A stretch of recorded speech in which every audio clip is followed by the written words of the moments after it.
that kind of power in the wrong hands can lead to mass destructions, like we saw with Jim Jones.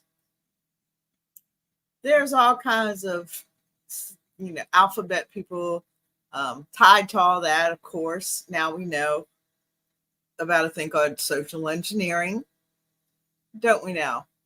We see how the media was and is designed to control the masses. We look at famous cases that are on the butcher block right now, like P. Diddy and what's going on there. There's a lot to it. There's more to it than I'm going to talk about tonight, but we're going to break this down into some easy steps.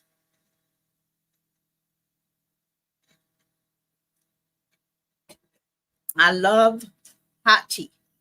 Yummy, yummy, yummy. It's so good. I drink it with sugar and a little milk, and it's so comforting to me. Okay, so we're going over some information. Come on in. This is about Mind Control Made Easy, a video by Carrie Burt. I'm going to put the link in the description, and we're going to talk about this. Mind control.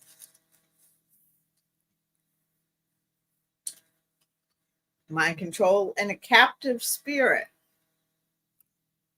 I've talked to you guys before about captive spirits, human spirits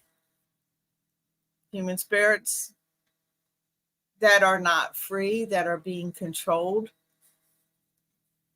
Because we are mind, body, and spirit. We are threefold, three-dimensional type of entities. And if one part of us is neglected, hurt, or held captive, then all of us suffers because we are one unit.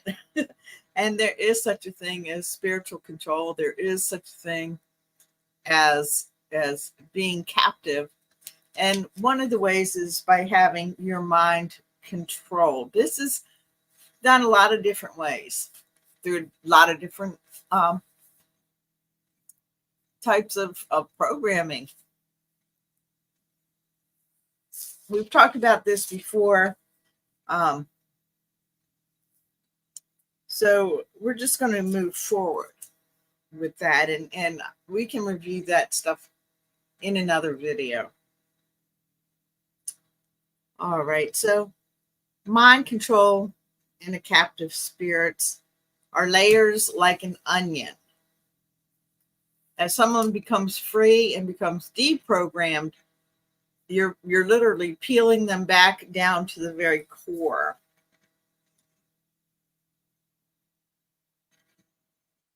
The benign layers are all on the outside. It's what you see. It's what in certain terms are called the presenter. The layers on the outside, the great wife, coach, soccer player, whatever you are, whatever you do, that would be called the benign layer on the outside. Preacher man. But on the inside,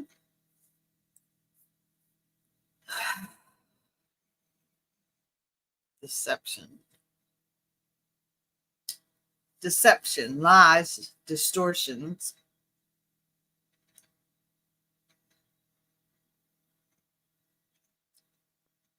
A lot of times these groups that or people who are into mind control, like for example cult leaders, and also there's type of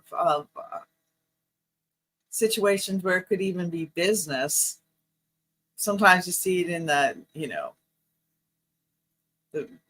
what's become known as like the pyramid scheme kind of worker, the multi-level sales marketing, the pressure that comes from not just the people on the top, but all the people in the group. You're made to feel like you're special, like you're part of a group, like even keywords, little choice little phrases are passed out, that people can feel like, they have this little esoteric knowledge among themselves. They have the words, they know what each other are talking about. People on the outside don't.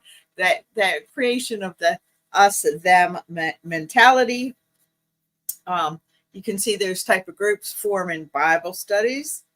You can see them formed in management groups. You can also see them formed in drugs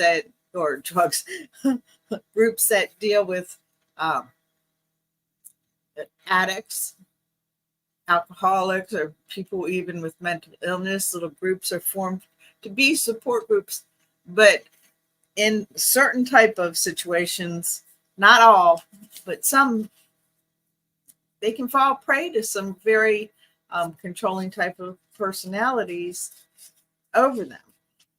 So that's why I'm going over some things, because sometimes we got to think outside the box just to start looking at things different, a different perspective, put it that way. There's certain things that controlling people want to do, and that's basically, they want to use you to fulfill their own dreams. They want you to put your own goals, personality, talents, whatever you might have, whatever you're doing needs to be considered second to what they have going on. It's their plan. They're the big man. And if it's in a religious circle, they're looked on like a king prophet, like an archetypal figure of a Messiah. Even if it's in sales, it's somebody who's super successful, top salesman, cool cars, the guy you want to be like. You know, a lot of pressure is put on you to fulfill the dreams of others, and you get to stand by and watch their little dreams get fulfilled, don't you? But that's not really fulfilling on an individual basis. You're expected in these type of groups or even relationships to always be giving freely. And as long as you are, there's no problem.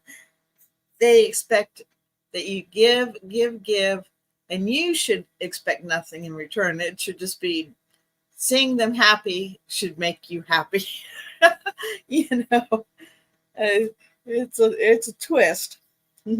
There's a lot of pressure on you all the time. These type of people like to keep you busy.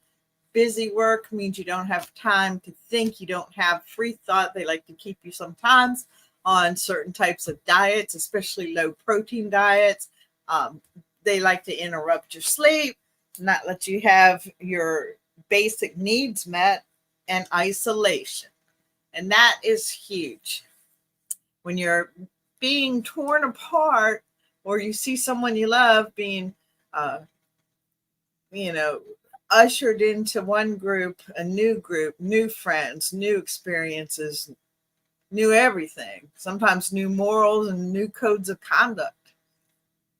And the old friends and the family and the people that really care about them are treated like the outsiders, like they're the negative influence.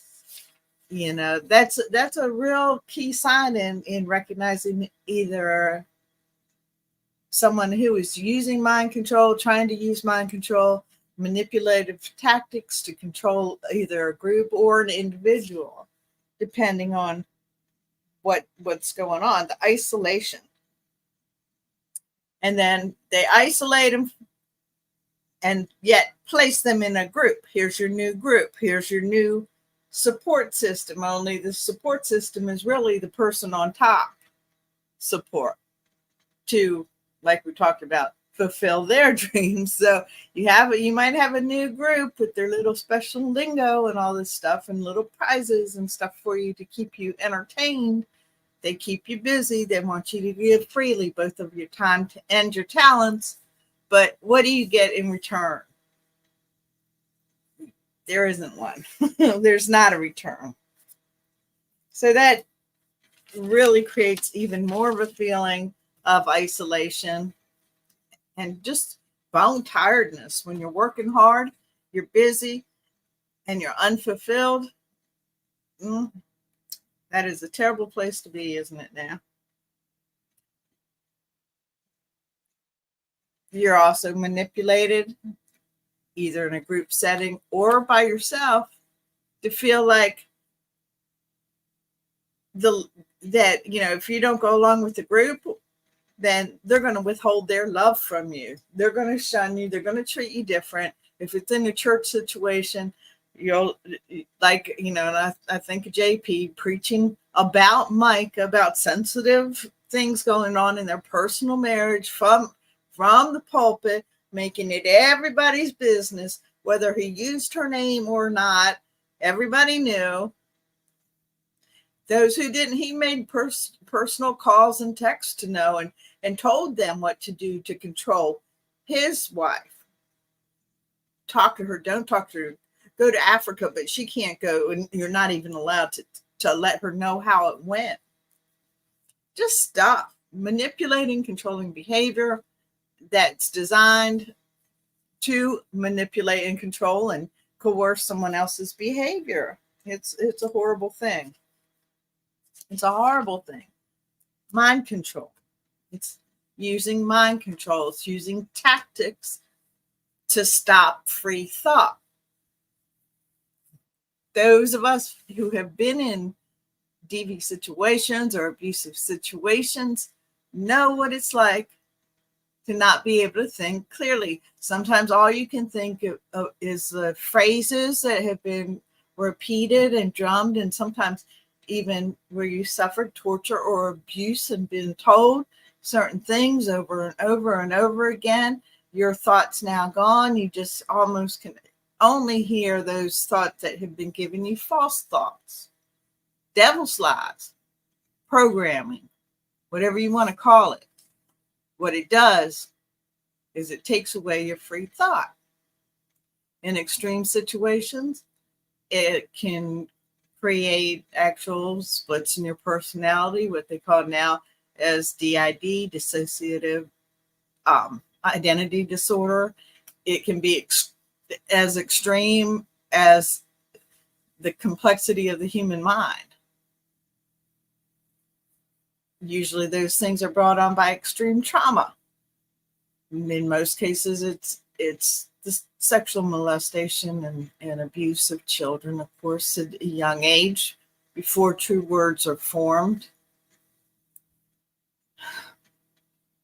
It doesn't always have to be. It can be through operations, hospital procedures, different things, war, famine, alcoholism, drug abuse in the home. And there's so many causes where trauma and even repeated trauma can just, and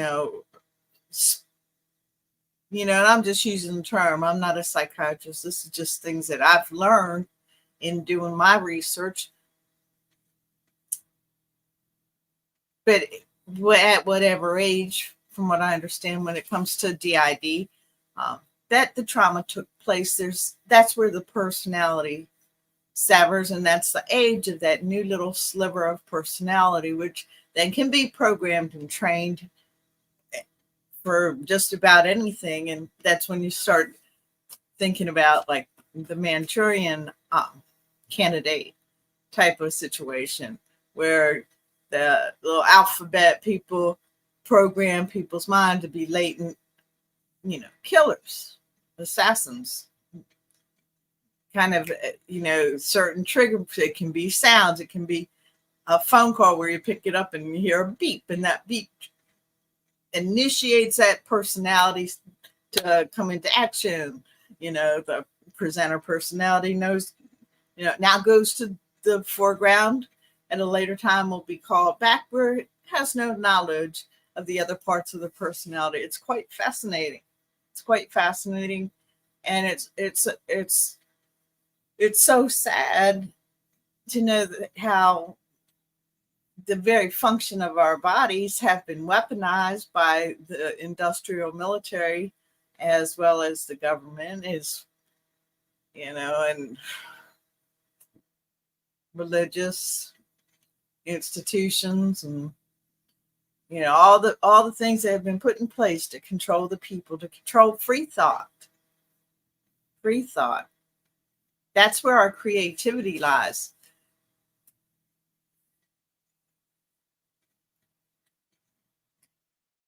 There's other things that can happen when you're in a situation, whether it's in a group setting or an abusive partner type of situation, where the controlling factors, the factors that affect your mind, the emotions that are thrown or withheld on you, the guilt and fear, or the love bombing, it's all control tactics. It's all control tactics. They usually, like, as we talked about the isolation, they do that to avoid any outside criticism of themselves, to avoid people saying, man, since you've been going to this church, you've really changed, you know, and not in a good way. Not in a good way, but the people in that mind control situation are taught that, oh, that's a negativity. They're trying to pull you away. That's unequal yoking. That's this or that. That's negative. What's positive is our little group with our special words and our little tactics. And we love you when you're good. We love you so much. We love you so much because we love you better than anybody else, as long as you're doing what we tell you to do. That's how that works. When you buck, when you question, when you come against the system, oh yeah, that same little group that just loved you so much don't love you anymore. They don't want to talk to you. They shun you, or if they do talk to you, it's to put you back in line, to get you lined up with the leader's little thought, with your husband, be a good wife, be a good godly wife. Remember how Trish would tell Micah, allegedly, you need to be a godly wife. Go back to your abuser. No. No child of God needs to be abused or be in an abusive situation. There is freedom. When abuse takes place, even a marriage contract is broken. A contract takes two parties to uphold it, not just one. It's not a one-sided agreement. It's just not. And a lot of people have gone back to their abuser, and it's even a worse situation because now that person knows they're capable of leaving. Now they know. And inside, they're usually enraged. It's a slippery slope. And as Christians and as survivors, as people who don't want to see other people in that situation, we need to be very careful with the advice that we dish out. We really need to be very careful when we meddle in other people's lives. If we're going to help somebody, help them wholeheartedly and be prepared to be there for them. If you are trying to reach into a survivor's situation, or someone you want to survive, put it that way, who's currently in a controlled situation, if you're trying to hand a lifeline, then be prepared to be the one to need to pick them up, to ride them here, to get them to a safe place, because they are going to have needs. Usually people who are in that type of situation are left defenseless and stranded, a lot of times without cars. Remember how Micah's car was taken from her, marital property, and this, that's very common. Bank accounts closed, serious things, jobs interfered with, everything they can do to make your life miserable, they're going to do. It's all control. It's about mind control. It's about rigid schedules, staying active, withholding sleep, low protein foods, controlled thoughts, controlled emotions, separation and isolation, even, the making people feel like, If you follow me, if you're doing the right thing, you're on God's side. If you're not doing what I say, then you're on the devil's side. Remember JP's famous, don't let the devil win.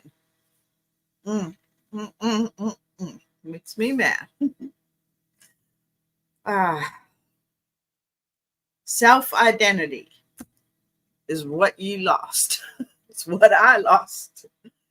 Self-identity. You forget who you even are. You don't even recognize yourself anymore when your mind is controlled, when you're not allowed to have free thought, your creative nature that God instilled in you, breathed life into you. You became part of his plan, and you're filled with creative thoughts and ideas when you're plugged into the creator. But when your mind is being controlled, everything is controlled, and even your creativity is stifled. You're encouraged to be a lot of times in trance states, whether it's through music, rituals, medicines. Can talk about that for a long time. Um, certain types of groups, like, you know, or especially religious groups, might be into breathing, chanting, yoga type of poses, meditations. Um,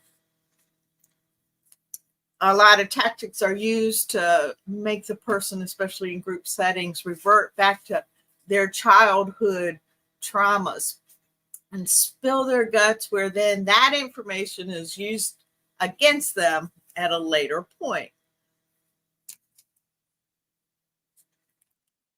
Of course, they're always encouraged to leave family, leave friends, leave the people that love them.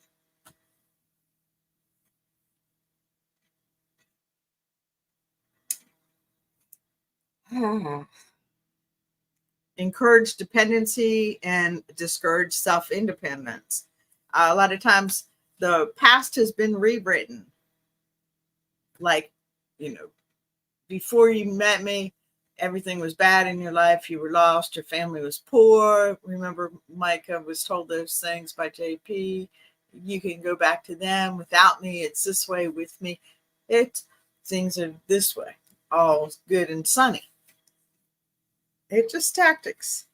Scapegoats, the us them mentality. Telling people they must be crazy or something's wrong with them. We get into the narcissistic stuff that we've seen so much. We see the captive spirits are people who are bound and struggling with fear. They're frozen and kept from God's purpose through mind control and diabolical means. And